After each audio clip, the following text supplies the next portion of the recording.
Alors finalement, eh bien Régis a préféré assurer ses arrières. Et en retrouvant dans sa poche la petite carte du Vendéen, le garçon français qui lui a proposé un travail dans un pub comme plongeur, eh bien finalement il a décidé de l'appeler. Et ils se sont donné rendez-vous à Leicester Square. Puis le Vendéen l'a conduit jusqu'au pub, le Sherlock Holmes, dans le quartier de Scotland Yard. Et puis il l'a présenté et ça s'est bien passé. Il a réussi son examen de plongeur professionnel. Le patron du pub est assez rigolo et sa femme sont les gérants. Ils sont très british, vous voyez, beaucoup de sens de l'humour, mais assez stricts quand même. Et puis le reste du personnel du pub, c'est les Espagnols. Alors il y a Carmen en cuisine et son mari José. Carmen, c'est la jefa, c'est la chef de cuisine. Elle fait les saucisses Bims, c'est de la brasserie, quoi, des petits plats comme ça. Puis José lui donne un coup de main. José, il est étonnant, on dirait qu'il pleure toujours, il a les yeux humides, il a le teint un peu pâleux et il est souvent malade, souvent fébrile. Mais il est fort sympathique. Et puis alors en salle, ça c'est pour la cuisine, en salle il y a Marino, Donna Maria. Alors eux c'est un couple, on dirait des danseurs de flamenco. Oh, ils ont une pêche incroyable. Ils arrivent dans la salle qui est bourrée de monde, et quand ils entrent là, il y a toute une chorégraphie avec les plats sur les bras, ils sont admirables, ils ont une classe incroyable, et ça marche, ça fait venir du monde. Il y a une autre chose qui fait venir du monde dans le pub, c'est le musée de Sherlock Holmes. Oui, il y a derrière une vitre, on voit le célèbre détective, sa pipe à la main, avec sa loupe. Il est assis à son bureau, en train d'enquêter à partir d'un livre. Autour de lui, il y a sa bibliothèque, il y a toutes ses affaires, et les gens viennent voir ce personnage un peu en cire. Et Régis, à chaque fois qu'il passe, il fait un petit signe à Sherlock Holmes. Hey, ça va? Et il a l'impression que Sherlock Holmes lui fait un petit bonjour. Enfin, ça se passe très bien. Il faut faire la vaisselle quand même, hein. Il y a 100 couverts, et puis il n'y a pas de machine à laver, hein, la vaisselle. Ouais, c'est pas l'époque. Alors il faut faire tout à la main, il s'abîme un peu les mains, Régis, mais pour le reste, il y a une bonne ambiance, il mange bien, tout se passe bien. Et il devient même copain avec tous les Espagnols qui le prennent pour un des leurs, puisqu'il parle un peu espagnol. Et le soir, il l'emmène même voir des matchs de foot. Et lui, Régis, il adore les matchs de foot. Leur club, c'est Queen's Park Rangers. Il y a aussi Arsenal. Et puis, ces Espagnols, les deux couples, ils aiment aussi aller de temps en temps dans des grands halls sportifs. Alors c'est vraiment étonnant, c'est immense. Et là, il y a des matchs de boxe, il y a un monde fou, des matchs de pancrace, il y a des courses de moto très violentes où les gens se font les queues de poisson, on dirait du rodéo, et les gens parient en direct sur les courses. D'ailleurs, tous les quatre, ils parient. Il y a un homme qui, vers les guichets, leur fait signe à chaque fois, c'est toujours lui qu'ils vont voir.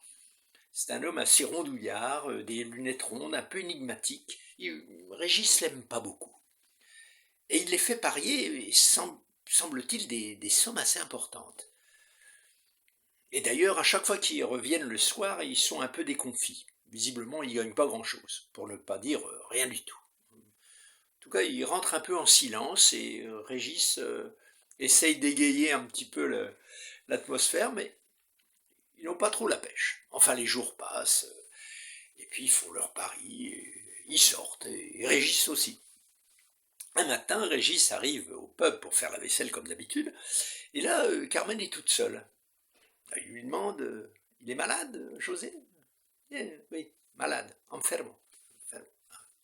Il est malade. Bon.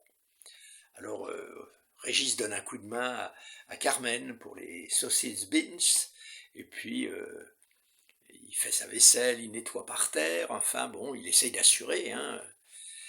Et l'après-midi, pas de José. La journée se termine, ce soir-là, ils vont chacun de leur côté, Et le lendemain, José n'est toujours pas là. Carmen est triste. Régis la questionne, il est rentré à la maison? Non. Visiblement, Marino et Maria sont aussi préoccupés et ils parlementent ce matin-là avec le gérant et la gérante du pub. Et semble-t-il, d'après ce que Régis comprend, ils ne veulent pas avertir la police. Ah, bon, c'est un peu bizarre ce jour-là l'ambiance. Et en fin de journée, au moment d'aller dans le vestiaire pour se rhabiller, Régis aperçoit Manolo qui sort d'un placard. Visiblement, il vient d'y cacher quelque chose. Il referme la porte derrière lui à clé. Il met la clé dans sa poche et il est un peu gêné de voir Régis. Régis lui dit: alors ça va Manolo? Oui bien, tout va bien. Oui. Et Manolo lui dit: j'ai quelque chose à te proposer. Toi, t'es plongeur, tu gagnes pas grand-chose. Eh bien, si tu veux, tu peux devenir chef de cuisine dans un pub pas loin d'ici, tenu par une Polonaise et une Irlandaise. Un pub très sympa, ils cherchent un chef français pour faire des croquettes. Et je leur ai parlé de toi, ils seraient d'accord. T'as pas besoin de le savoir faire, ils te montreront comment faire. En tout cas, tu serais doublement payé. Et puis, c'est une belle aventure pour toi. Hein. Les femmes sont vraiment très sympas. Écoute, dit Régis, je suis bien ici, puis on est copains ensemble. C'est pas grave, dit Marino, on se verrait de temps en temps. Hein. Et il a l'air d'insister. Tiens, Régis est un petit peu intrigué par tout ça, d'autant plus qu'il doit lui donner la réponse le lendemain.